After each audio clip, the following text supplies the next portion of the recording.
Чингэлтэй дүүргийн засаг даргын тамгын газраас ахмадуудаа хүлээн авлаа. Дүүргийн хэмжээнд 14 мянган ахмад бий үндэсний их театрын тайзны хүлээн авч түүхэн тоглолт үзүүлэн хүндэтгэл үзүүлжээ. Нийслэлийн Чингэлтэй дүүрэг сар шинийн баярыг тохиолдуулан ахмадуудаа хүлээн авч хүндэтгэл үзүүлж үндэсний урлагийн их театрын тоглолтыг үзүүллээ. Чингэлтэй дүүрэгт 14 мянга гаруй ахмад байдаг байна.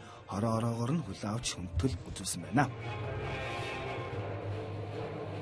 За өнөөдөр бид Чингэлтэй дүүргийн засаг даргын тамгын газар мөн иргэдийн төлөвчдийн хурлын хамт олонтой үндэсний урлагийн тоглолтыг Чингэлтэй дүүргийн ахмадуудаа үзүүл сонирхуулахын үйл ажиллагаа хийгээ байж байна. Тэгэхээр бид ахмадуудыг урлагийн тоглолтоор хүндэтгэл үзүүлж өнөөдөр бас ингээд сүүлийн маань ороод энэ хүндтгэлийн арга хэмжээнд оролцсноор ингээд үндсэндээ Чингэлтэй дүүргийн 14500 ахмадад бүх ахмадтай хамруулсан байдлаар энэ хүндтгэлийн арга хэмжээ бол хөндөлж байна.